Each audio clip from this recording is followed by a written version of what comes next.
Peace and good morning again. We are up. Got a special moment here because Yani has been writing feverishly, I guess. Passionately. She's been passionately penning for what, since your whole life, honestly, but you've been like daily writing for how long now? 86 days, almost consecutive. I only missed one day. I think it was September 27th. It was September 27th or October 27th. One of the 27th. It definitely wasn't in December. But yeah, September or October 27th, I missed a day. But since late September, I have been doing daily writings. It's something that started years ago as just morning gratitude or just writing about how I was feeling.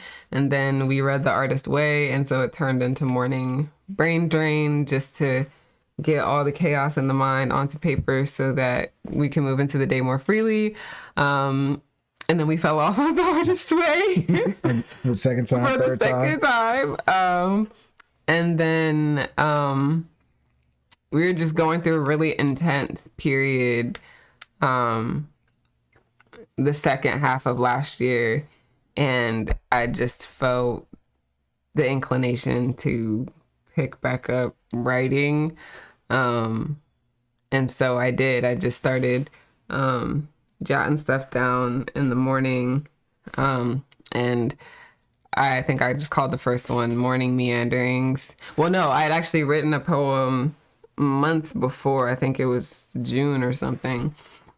And I called it Morning Meanderings. I had just written something random one morning and I called it Morning Meanderings. And then in September, that just kind of popped back into my head. And I was like, yeah, I rock with that title, because that's one of the things that I always struggle with is titling things after I'm done with it. Sometimes the title just jumps out at me, but other times it's just like, I don't know where this is going. I don't know what all this really means. So yeah, it just goes unnamed. And so then I just decided that, these pieces that I write in the morning will be called Morning Meanderings. And sometimes they're structured somewhat like a poem or have some semblance of a poem structure. And then other days it literally is just a blob of writing with like no grammatical structure, no form. It's just end to end on the paper, just brain dump. And then some mornings, like this morning, it has some form. Probably can't see that because of the light, but it has some form that looks more relative to poetry structure. And yeah, I'm on day 86. Like I said, they've been consecutive except for one day. And my math don't be mathing, so I'm not going to do the math on how many days that actually is consecutively at this point. Maybe 85, since it was only one day I missed. So yeah, so there's 86 pieces, and I've set the intention that at the end of each year, I will release each one, because that's one thing I haven't done is shared my writing. It's been something that I've held near and dear and only really shared with loved ones close to me. Like I read my stuff to Shaw all the time, and growing up I would share with my mom. And then there's a former friend that I used to, we'd sit down and share stuff that we had written. She would write poetry and songwriting and we would share together. But outside of that, I was never really it was always very personal to me. But through Shaw's encouragement, as I've just found my way on social media, TikTok specifically, I started sharing there, and there was just a very, what I would call huge, because any response to me is huge. Started seeing people commenting like, these are the words that I didn't have to say, or this is what I feel but didn't know how to articulate, or oh yeah, this resonates, like this is my experience. And has caused me to make several really cool connections from online, from TikTok specifically, because of it. That I now like have pretty consistent weekly, monthly communication with, and they'll like send me a DM or a text and be like, yo, the such and such that you shared, like, you really get me. I feel like I'm crazy, or like I can't say that out loud because, you know, people be, you know, whatever. And both Shaw and I, or Dragon, and I have kind of come to a fuck it, balls to the wall place. Oh, I'm sorry, I don't want to be. You be yourself, okay. Babe. You know, you be yourself. And call me Shy, call me whatever you call me, babe. Yeah. So. Volume was low there. So yeah. So me and Bebe kind of just hit a place of fuck it, balls to the wall. We just being ourselves unapologetically, and so I've just kind of let that happen in my writing too. And as I share, not adjusting it, and really just writing for me, not for the idea of someone else consuming it. But for the sole purpose of it is something healing. Is the mic on? Yeah. Okay. Something healing for me, and not really concerned, because that was what stopped me from writing before, was concern for other people's commentary about it, or how people would feel about it. And it's been really liberating to sort of just let it be whatever it is, because some days I am very much fairy tale and like light and airy, but other days like is Baltimore dark as fuck. And shout out Hogwarts. Yeah, it's just some days that's just what it is. Some days I'm more Slytherin than I am Gryffindor, so or giving more Ravenclaw. And my darker energy, and that it's okay to share all that, and that I don't have to politic for anyone or be happy when I'm not, or, you know, fake the funk in any kind of way, and that I don't have to be no shade, but I don't have to be the standard poet that everybody thinks of when they think of Black poet. Like, I don't have to love Jones it. Like, I can just be what I am, and that's okay. Because that's a bubble, that's a niche, that's a vibe that works for some people, and it's not me. And so for a while I thought like, oh well, I'm just not a writer or a poet because I don't sound like that, and that type of delivery doesn't mesh with me. And you know, through just talking with Shaw and sharing with both Shaw and my mother, they're both just like, no, you're a great writer and you should just share and stop the comparison. Yeah, stop the comparison, and let go of the, honestly, what Shaw was sharing with me was just let go of the idea that there's a right way to do it. And so that was really helpful for me, was because my mom's a speechwriter and I love her dearly, but I grew up very much grammatically correct, and with the concept that there was a right and a wrong way to do things, to write or to articulate something. And so I sort of stunted myself because I just felt like, well, I will never be able to hit the bar of what is the quote unquote right way to articulate this stuff. So I guess it's just not meant to be. It's a big lesson there too. Yeah. That's a huge lesson for people. Pick that one up, man. So yeah, so all that has been able to change over the last almost decade, 7 years. And then really heightened in the last 3 years since me and this guy have been connected. This guy. And yeah, and just growing together. You've really, like, you've made me realize, I've heard a lot of poetry, read a lot of writing, and have appreciated it, but never appreciated the art of it as much until I started reading yours. You were the first person to write something that brought tears in my eyes and made me cry. That is a feat to me, and that says a lot to me when it comes to writing. Your writing has been that powerful. You've been, just like you said, some of the people on TikTok have said to you, You've been my voice when I didn't have the words to articulate things, and that's something I appreciated. Your one piece that always stands out to me, which I kind of figure I kind of look at as a partner piece to this piece that you wrote this morning, is Dear Dreamer. We filmed a video on that a really simply filmed video, but it was just her reading it, and it was really dope. We put a little spicy music in the front of it or whatever, some little fairy tale type sounded music in front of it, and we posted it back in December, I think it was. Yeah, it was probably December. Yeah, but that's really an impressive piece of writing to me, and then the way she reads and the way she speaks and orates what she writes, it really just grabs me. It's unlike anything I'm used to seeing or hearing, especially from a black writer, a black poet. And I don't even want to just throw in her poet bag because she is just a writer. She writes all types of things. But that one, Dear Dreamer, if you want to check that out, holler at me or ping her directly. I have it too. Beautiful. Okay, well maybe she'll read it here too today.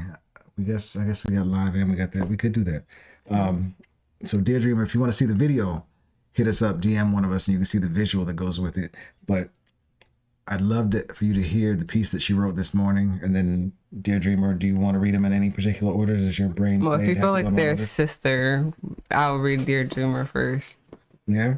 Okay. Cool. You ready? Yeah.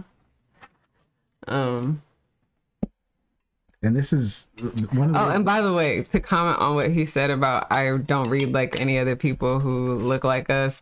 Part of that is because my mom is a storyteller and she storytells very animatedly and in a way that is not like POC or other. It's just very much her own, very unique, very animated, very characters jumping off of the page, come to life style of reading. She's a speechwriter. She's done voiceover work, and she really is just a very unique soul in the sense that she can bring any storybook, any poem to life. Article. Yeah, anything to life. Like the way she reads, there's just so much theatrics and energy and art to it. She used to do reading for the blind, right? Yeah, my mom used to do reading for the blind.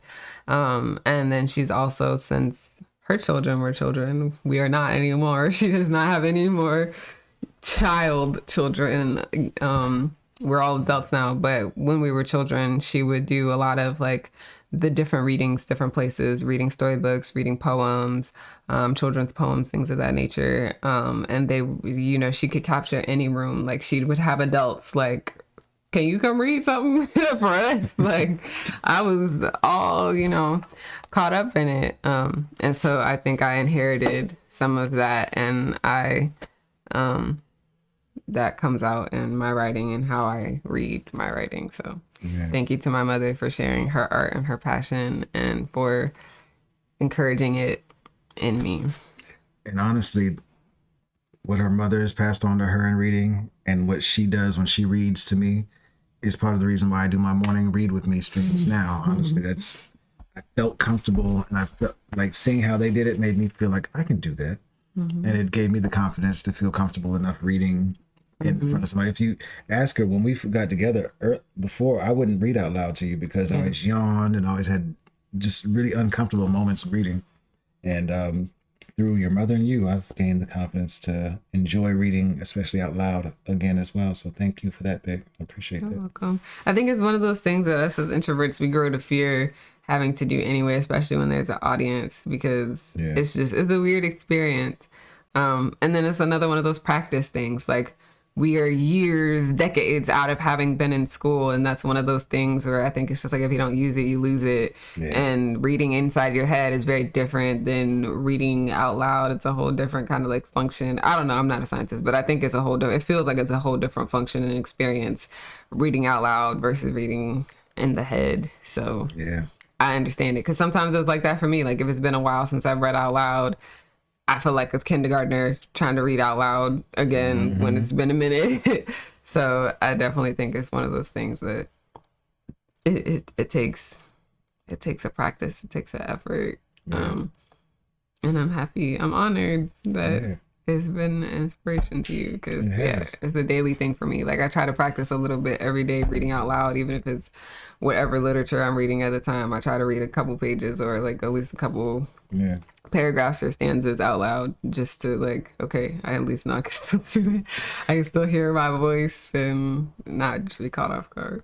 I just realized while we were talking about it too, it's a help for me in another way too. It's been helping me when it comes to, now that I started writing and saying rhymes again a little bit every once in a while. It's helped me with that too. Like I realized one of the reasons I stopped rhyming too is it used to frustrate me trying to go back and forth between the paper and the mic, and I hate the way written rhymes sound.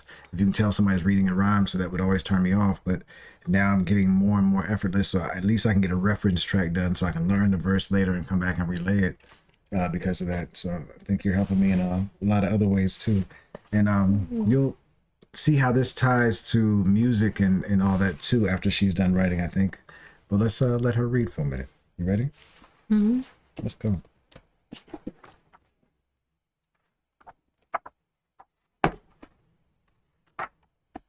Her handwriting is art. Everything about this woman is art. Oh man. On the spot. My bad. Yeah. I adore you though. All right. Dear dreamer. Corporate machines play dress up as clouds in the American dream, flashing from a distance what looks like silver linings. But in reality, it's really the fluorescent lighting and overpolished floors, the ones that have no regard for your aching feet, your tired souls. Care for your soul? A joke. Late too many times? There's no query about your well-being, just remarks about how this pattern has been annotated in your boss's notes. Oh, and should this continue, they'll wish you well and inform you of your need for a new employer. See, your life and time is not valuable except in relation to how you relinquish it to those in power. Time to grieve? No, you're fine. And that's why there's happy hour, so you commence to lay your grief in the bottom of bottles. But here's the secret. You've only added to the weight. The pain still resides, and now addiction is at stake. Quick to make coffee in the morning and grab a muffin because remember, like the white rabbit, you can't be late to the sick and twisted wonderland, which turns out to be a zombie land in disguise. Yes, that's what's produced.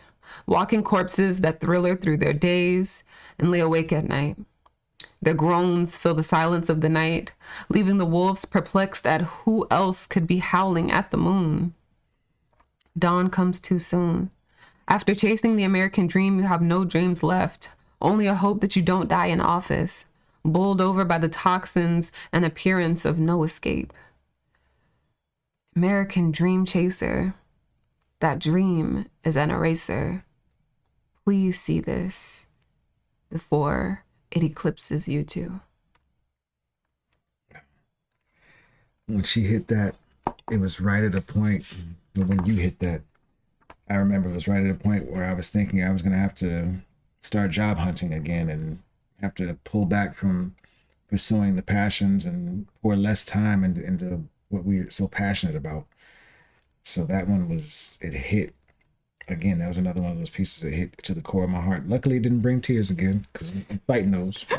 But it really, you brought the words out that I didn't have, and the poetic way that you put so many of the things in there, like the wolves being perplexed at who else could be howling at the moon. The poetic devices that you use are so uniquely just like chef's kiss that it makes me want to hear other writers. And it gets me excited about hearing other writers and hearing how you're going to engage with other writers and how you guys may bounce off of each other. It just sounds like something really exciting to me. Do you have any thoughts behind that one? Any feelings behind that one?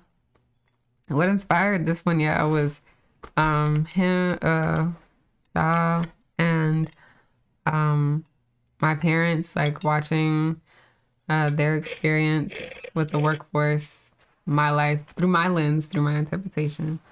And my mom has a wonderful work family, but just watching the adults in my life go go through their experience, and then hearing my partner, hearing Shah talk about his experience and the toll that it took on his mental health and how it honestly wrecked his life for almost 2 decades.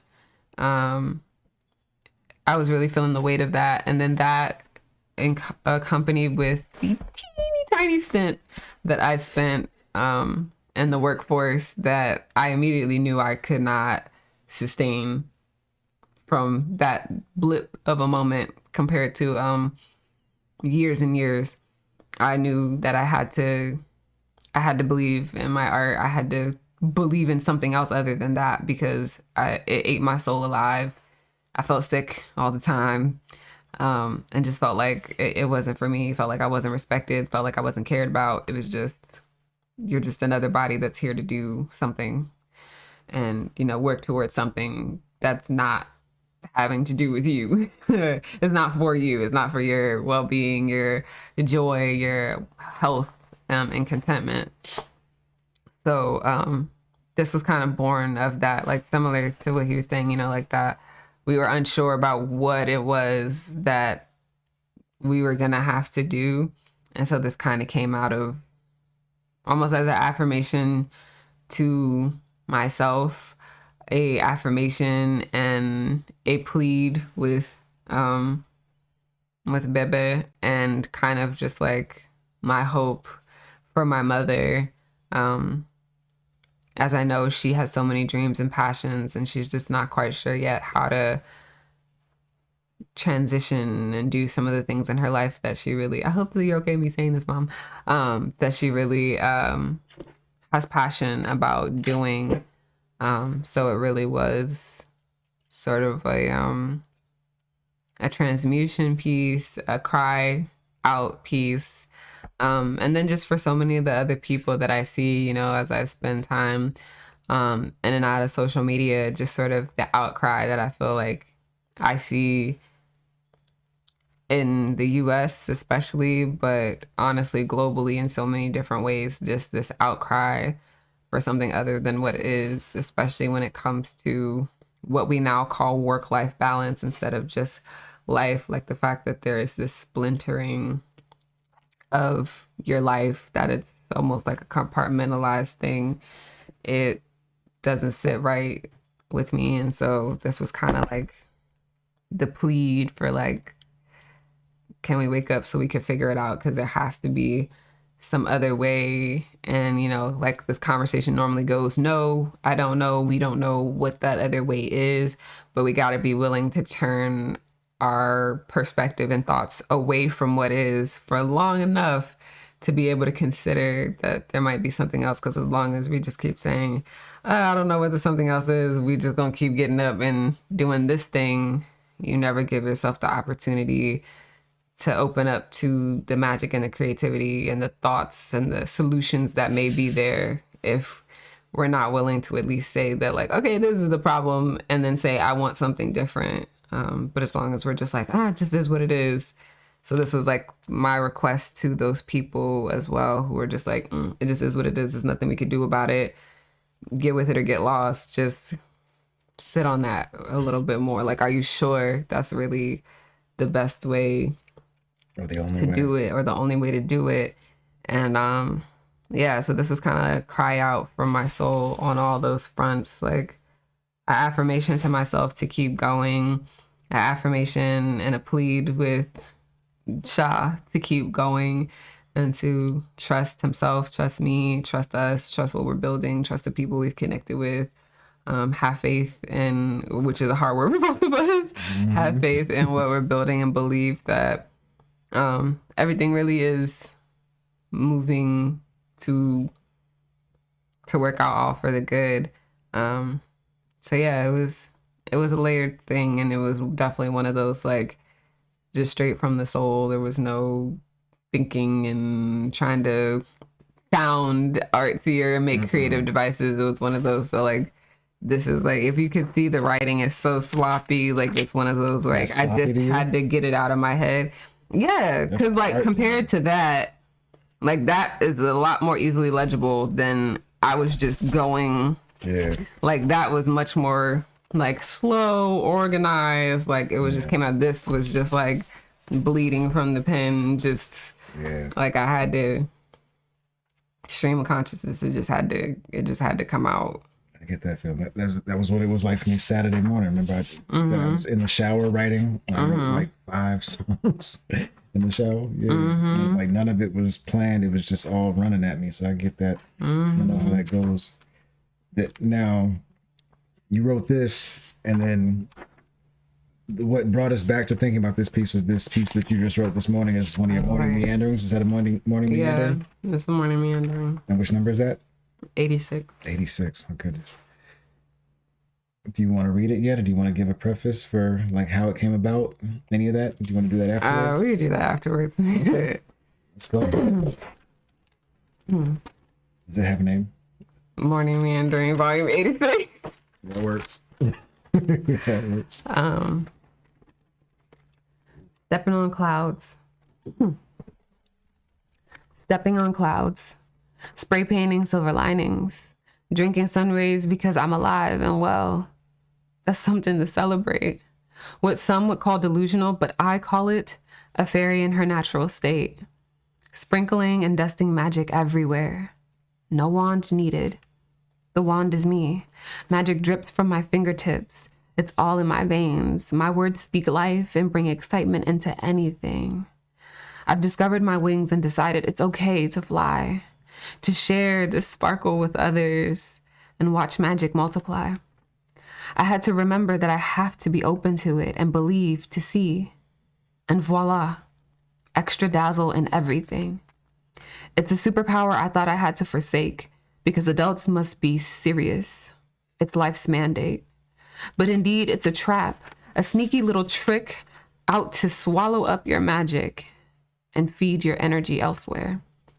But the horsepower of your mystical nature only goes full throttle when aimed for us and ours. It shines when dreams, personal dreams, are fueled, passions are honored, and love is shared. And the more you dive into it, more appears. Pure magic. And it's set my heart ablaze. Because it is me, all around me, and all there is.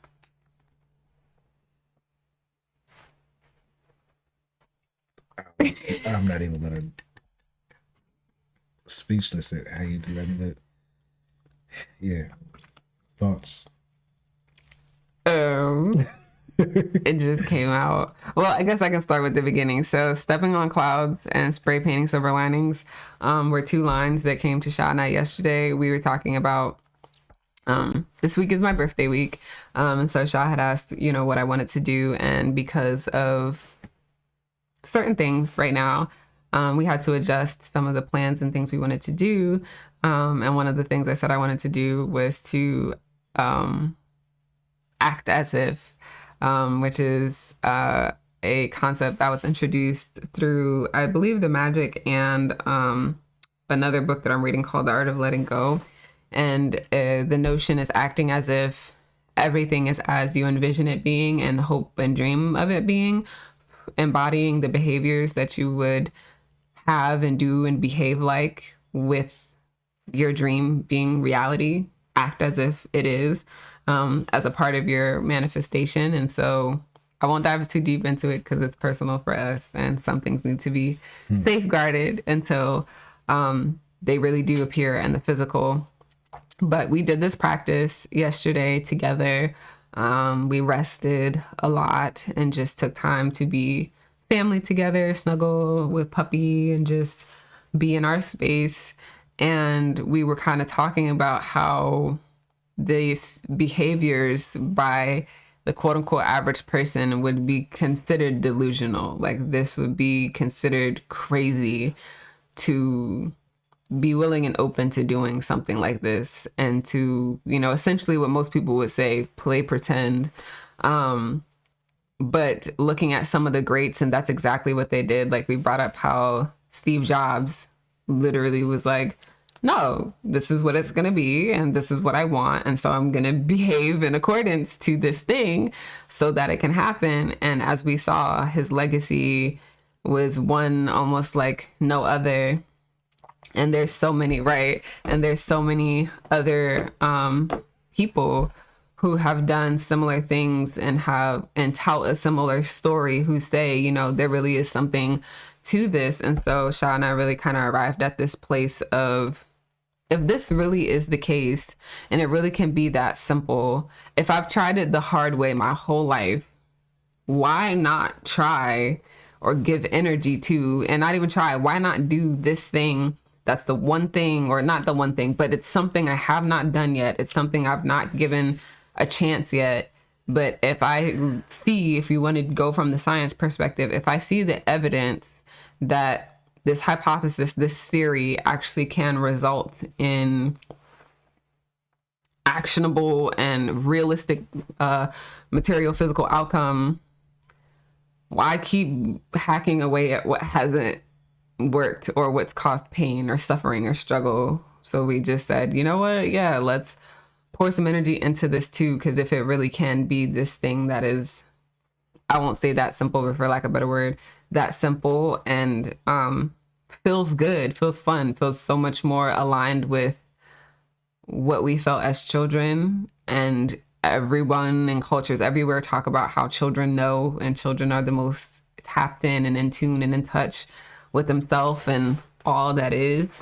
Why not give it a chance? And so that was what we spent yesterday doing, and committed to doing, spending some time doing each day this week up until my birthday on Friday. And yeah, stepping on clouds. That was part of a quote that Sha said yesterday as we were doing the practice. He was just like, yeah, we're stepping on clouds. Like, we're literally doing the things, and our trust is in these magical clouds that keep appearing before us as we take another step and another step, and look down and realize, like, oh, there's another cloud there, because it definitely wasn't one there when I was looking and about to take this step. Like, there wasn't anything there. And that's what we realized got us here too, where we are today, with the communities that we built and all the connections we built, is just doing these things that seemed ridiculous. But yeah, all like, those actively had people telling us, like, what are you doing? Like, this is not wise to do. Still do in some cases. Yeah. We just don't, those people are not allowed around right now, because that energy has been what's given us the doubt and made us hesitant and made us not move, as if we, like Steve Jobs' thing was called the reality distortion field. People used to say he had a reality distortion field, that somehow he distorted reality and made these things appear and happen. It's time for us to build our own reality distortion fields. And we realized that we have been, from what we started back when we were doing the painting, for example. So how we met, like, we bent reality essentially by drawing each, like, we law of attracted this, our relationship. Well, you want to mention how, since you're there, from your end at least? From my end, I feel so shitty, but from my end, I was in a relationship that had served its purpose, and I hadn't left. And then someone had introduced to me vision boarding, and because my brain is special and I didn't have it in me to go get a cork board and do that whole thing, or make some big board to hang somewhere in my room, because my OCD was like, I don't like how that's gonna look. So instead, I created a vision book and followed the suggestions that this person had given me, looked up some YouTube videos myself, and decided, okay, fine, I'm gonna do it. And at the time, I was trying one of my stop and starts with the magic. And so I used the sections from the magic, which I believe is health and wellness, relationships, material things, finance, and something else. There's like 5 or 6 categories. And so I filled in each of those categories accordingly. And under relationships, I not only talked about the relationships that were already in my life and my family, but it talked about how to describe your ideal relationship and partner. And that page, I dedicated 2 whole, because it was a notebook, so 2 whole sides to this part and just took pictures from Pinterest in different places, and different words and phrases that really were important to me, and put it there. And half of the pictures were of a dark skin, locked long hair individual, and also there was two pictures where the guy in the couple was actually much older and had gray hair. And it was just because the picture was aesthetically pleasing to me, but that's literally what then was manifested like just over 6 months later. So yeah, I did that in June or July, and I just wrote down different qualities that were important to me, like that they had a great sense of humor, that they had a big heart and were caring, that they were also an artist and could relate to creativity, and that we could create together, travel together. You said musician too, didn't you? Yeah, I said musician specifically because that's one of the things that is a big thing in my family. We are all very musically inclined. So I just listed all the things that were really important to me and really speak and resonate to my soul. And he was pretty much embodied all of them. The only one that wasn't there was that he was over 6 feet. And I just figured that was, life having a joke with me about my shallow nature, because that was my one hang up. And so he literally was everything pretty much on that list. And it was one of those, like, be careful what you ask for, because he has a wild sense of humor, and he's really helped me get back in touch with my inner child. And at first they used to drive me up a wall. It was just like, this is not funny. And just how I talk about, so upset. I know, and just how I talk about in this poem about how, because as the superpower I thought I had to forsake because adults are supposed to be serious. It's life's mandate. Like, that was pretty much where I'd come to, was my coping mechanisms had just sort of brought me to being serious and feeling like life is meant to be serious, just because of all the struggles, the trauma, the sadness, the grief I was going through. That was just how I thought I had to exist to survive. And so I was in a state of surviving. We both were, when we met, was just in a state of hanging on by threads, trying to just like hope that there was some reason to hang on.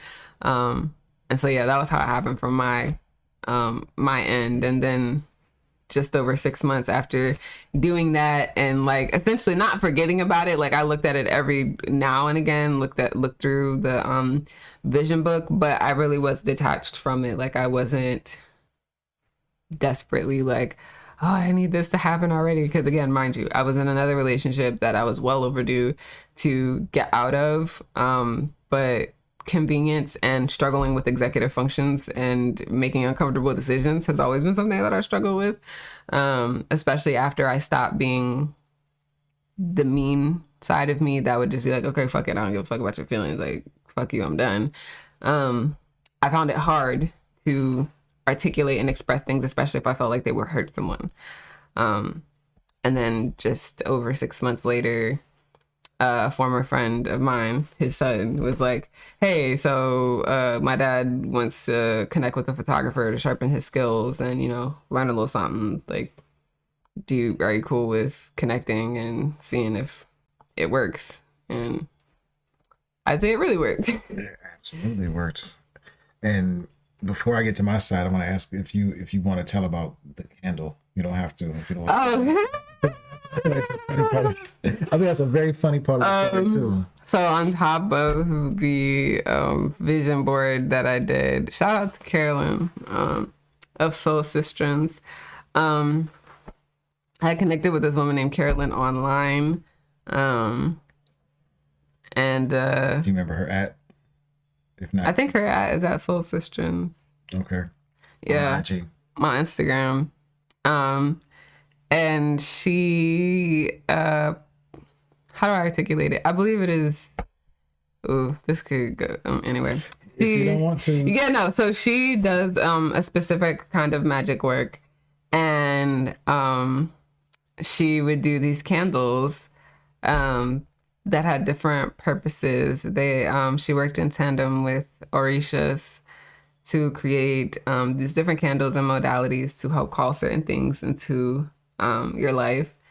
And at the time, I got 2 candles, a money manifestation candle and an Oshun Sweet Life candle that also calls in love. And so I had been burning those, and I think the Sweet Life candle was halfway burned when I met him.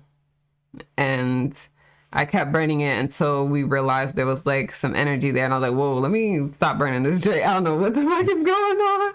It's getting a little intense. And as I had been burning that and the money manifestation candle, like doors had just been magically opening for me that normally would have like caused me to have to spend money that were just like stuff was being covered, stuff was being paid for, doors were being opened in a way that was really unexpected.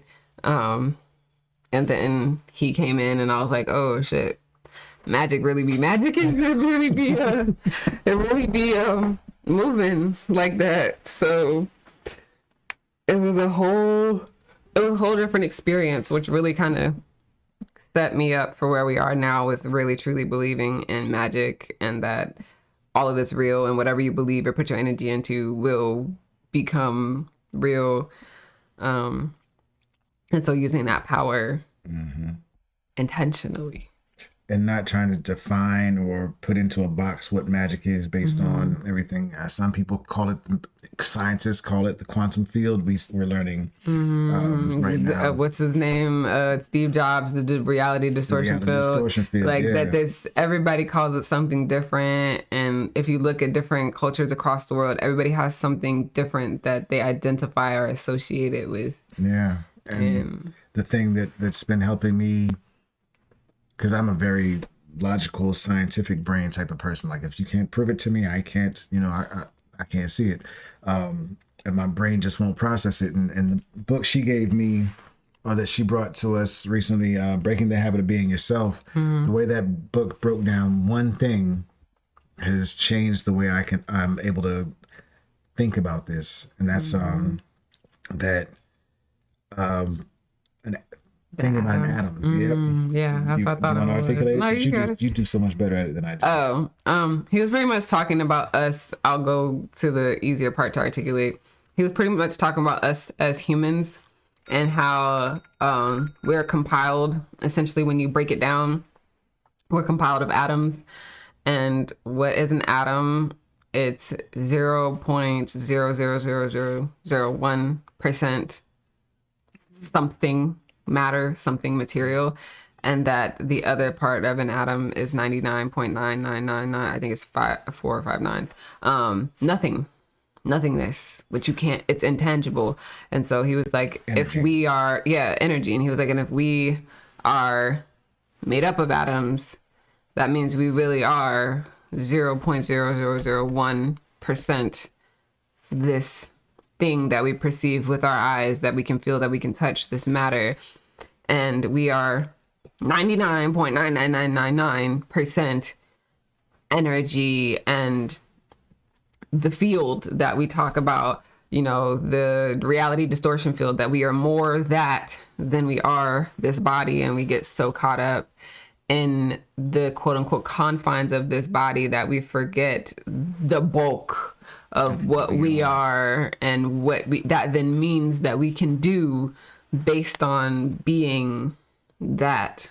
And that when we tap into and give more energy leaned into that 99.999%, we see everything start to change in reality. And that was kind of the whole purpose or the premise behind Breaking the Habit of Being Yourself, was setting aside for a moment your hyperfixation on the 0.0001% and pouring energy into the 99.99999% through silent sitting, meditation, visualization, and watch how the magic appears in your life from using your superpower instead of the confines and frustrations of what this physical vessel can do, but strengthening your 99% instead of that abysmal teeny tiny. Again, it blew both of our minds when we read that, where it's just like, oh wow, so we really are doing this ass backwards.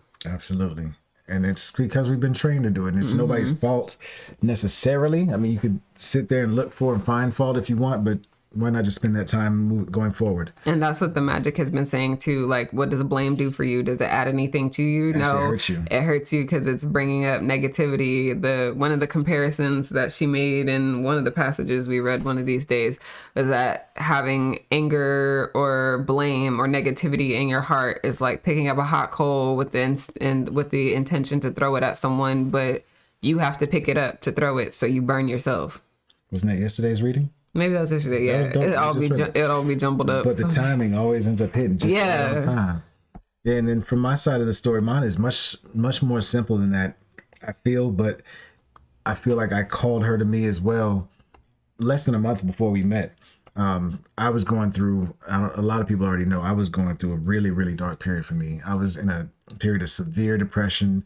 I was quarantining myself a year before the quarantine was in fashion, so to speak.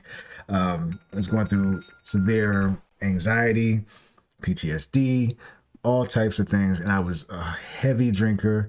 I was smoking blunts like there was no tomorrow. I was just staying blasted, just trying to get rid of myself, trying to smoke and drink myself into oblivion. And before I met her, a few months before I met her, I'd stopped the hard liquor. I was still smoking pretty heavily, but I stopped the hard liquor because I felt like that was one of the things that was preventing me from being able to achieve one of my other goals. And I was starting to get motivated to achieve goals at that point. So I stopped the hard liquor. I was still drinking wine, too much still. Cigarettes. I was smoking cigarettes, and I was having relations that I didn't need to be having at the time. And the people I was having relations with, nothing against the people, but I realized none of that was serving me, and it was all distraction. And I realized it was hurting me in some way, shape, or form. It was frustrating me. So one night, probably in a drunken stupor, I wrote out something that specified that I was no longer going to be fornicating, and that I was not going to be having relations with anybody else, and unless it was somebody else who really cared for me and who was, a genuine, loving, caring human being that I had a real, genuine connection with. And I stopped. I stuck to it. I was turning down calls. I was not engaging with the people I'd been engaging with before. I cold turkeyed everybody. And lo and behold, a month later, although I was just looking for a photography partner, I get a new friend that pops in. And when we first met, there was still none of that was in either one of our minds. It was just the photography. We met, we had an amazing conversation that first night, walked away from that first conversation just like, oh, yo, I met a really dope person. Can't wait to do some photography work with them. And we just engaged on that photography front for a while. But through those constant engagements, I guess our eyes started to see more and more of what was in front of us. And through Zen's help as well. Mm-hmm. Zen did a little bit to help the thing out there though. But the big thing is that I wrote down what I was not going to do anymore, which wasn't as important as what I wanted. And I wrote down exactly what I wanted. You set the intention. We cast spells. Yeah, we cast spells at his mother. And I was not in the habit of writing at that time either. I was trying to figure out how to learn how to stream and how to record and how to do video. And I was making beats nonstop. I wasn't even writing lyrics to songs or anything. So it was really odd that I would take that moment and write that down. And then literally, I think I looked and found the paper somewhere where it was about a month before we met that she popped up in my life, man. So there's magic in that writing. That writing is powerful. These pens are powerful. Power of manifestation is real. Is real. So that was where those first two lines came from, was stepping on clouds and spray painting silver linings. So yeah, stepping on clouds was what he said, was like, that's what we've been doing since we met, has been like stepping out on trust. Like the other funny part of footprints on clouds. Putting footprints on clouds. The other funny part of what we, our meeting was that the timing of it too, like I'd just come back from being away with my family to scatter my dad's ashes. And it was the day after, literally the day after we got back, where I got the text like, hey, you want to, can you meet, are you cool to meet today? Yeah. And I had literally just got off, like just stepped foot back on U.S. soil. And and then was leaving to New York the next day after. Like there was a day in between. Like, so I was supposed to arrive back in Baltimore and then literally have a day breather. And then that next morning at 6 a.m. go to New York. And for some crazy reason, I said, yeah. I was like, oh, yeah, sure, I'm available. And even my mom was like, that is very unlike you. Like, everybody was just kind of like, all right, whatever. And so I said, yeah. And I went, and yeah, we talked for hours. And then I went back home, went to New York, and then everything was just set in motion from that moment. So in every way, this was like the most unexpected, random, just you can't make this shit up type of experience. Down to the point that I think I was probably, I don't know if I'd been drinking that day or whatever, but that day that you came, wasn't I asleep when you got here? Yeah, he was knocked out when I got here. Like, yeah, I didn't even know.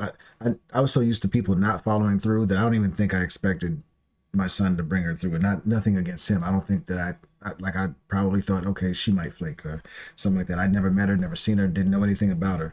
But I don't know if I ever believed that she was actually going to be through. So I didn't pay attention to time that day. And then neither one of us has recollection of seeing each other that night while we talked. We just remember the conversation. We remember that day totally differently. I thought it was dark, like the lights were dim. He tells me that they weren't. There's a dimmer down here. I swear the lights were dim, but he says they weren't. I don't recall being able to clearly see him. And yeah, all I remember was he was just asking questions and somehow got me to talk about things that I hadn't even talked to the people closest to me about outside of my mother. Like I had just been very closed off onto sharing some of the things that he was able to pull out by some of the questions that he asked and just the energy that he created, the safe space that he created. My superpowers, apparently. Yeah. And so it was very magical and extraordinary, very out of the ordinary kind of experience. And then the way we came to catch back up the second time, it was kind of fateful as well, right? Yeah, where I'd been using, shout out to my aunt, I'd been using her basement as kind of like my photo studio workshop area, and there was a gas leak in her neighborhood, and so then a whole bunch of work has now needed to be done in the basement or some kind of like, it was either gas or water main, something, but it messed up the basement. And so then it's like, okay, I need to reconvene again and figure out something else.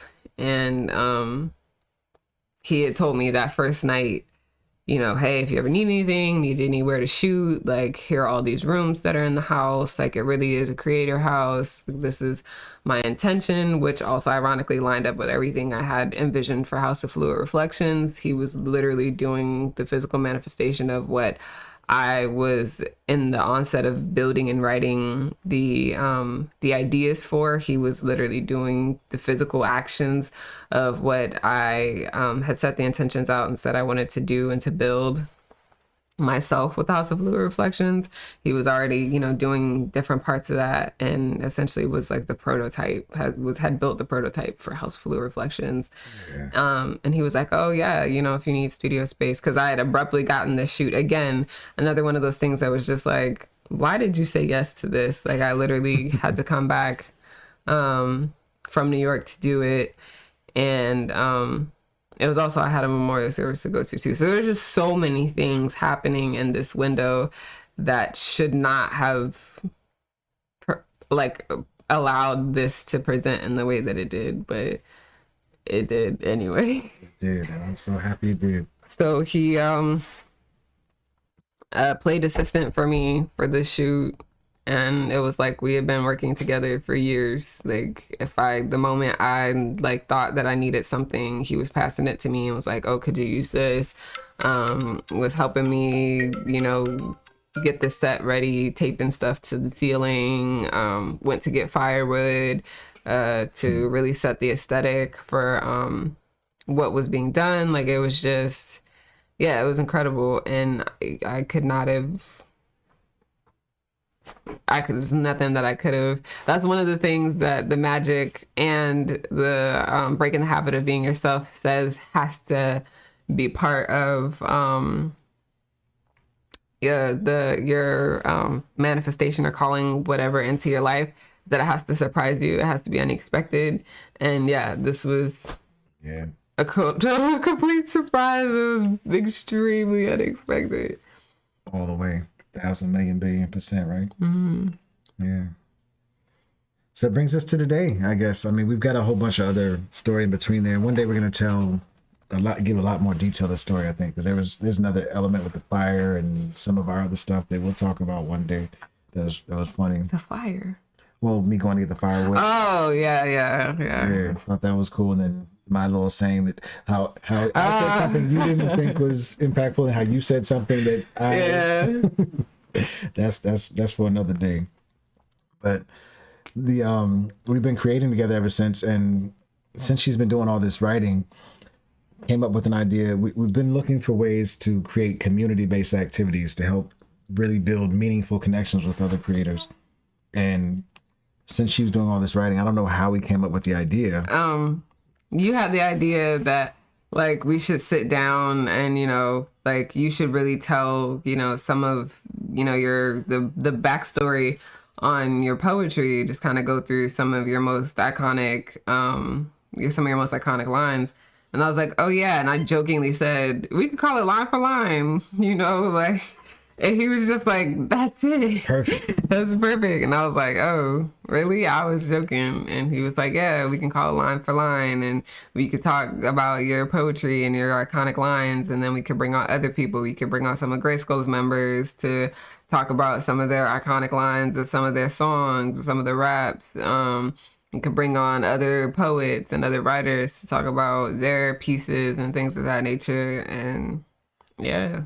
Yeah, and then you added on to it too. And you recently, well, I don't know how recent it was, where you talked about possibly having it so that when the guest comes on and presents a piece, they tell you about what that piece is beforehand. You want to articulate that, or do you want to hold that? We can hold that. Yeah. So special stuff that can come with this.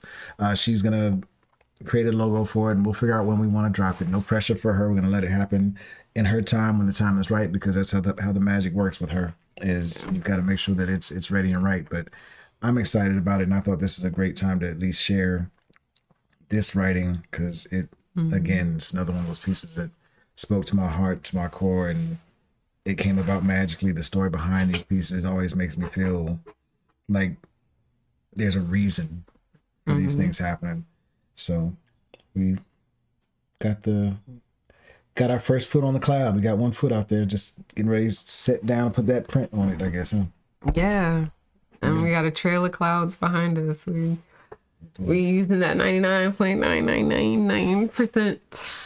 Yeah. We're leaning into that superpower. And I'm being less and less hesitant about it. I've been the most hesitant about it because he's the reason why I've learned to articulate it so well, because he's been like, I don't know, I'm gonna need some more evidence. I'm gonna need some more explanation. I'm gonna need some more I'm gonna need more than fairy dust. As how I've been. But when I look back on it, because that's what he used to call me. He's like, you're just a fairy. You're just a fucking fairy. Airy fairy. Yeah, fucking fairy. Yeah, he's just like, you're just a fucking fairy. I was like, I mean, but you see how things be moving and shaking when I just be sprinkling fairy dust everywhere. Yeah, I mean, down to like the trips that we've taken where we've caught gold with the canvas. We've caught really dope episodes, and she had no idea what was going to happen up there. She's just like, I just want to go to New York. He would just be like, you can't do this. You don't just go somewhere without a plan. And I would be like, yeah, we do.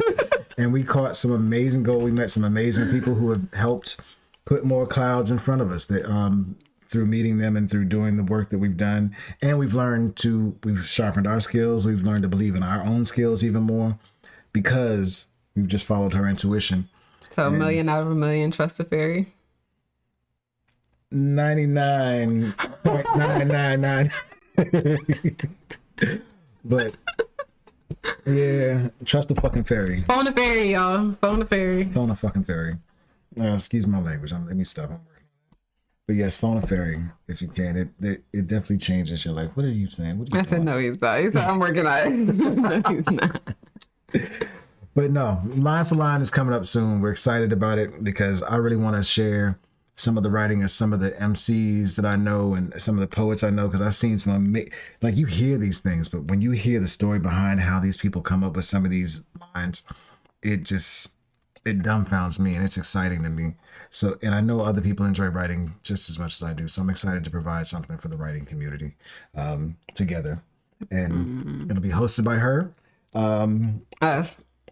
Possible co-host beside that we will announce when we get closer to going. That's somebody. It's hosted by us. Oh, well. Not this, Yani.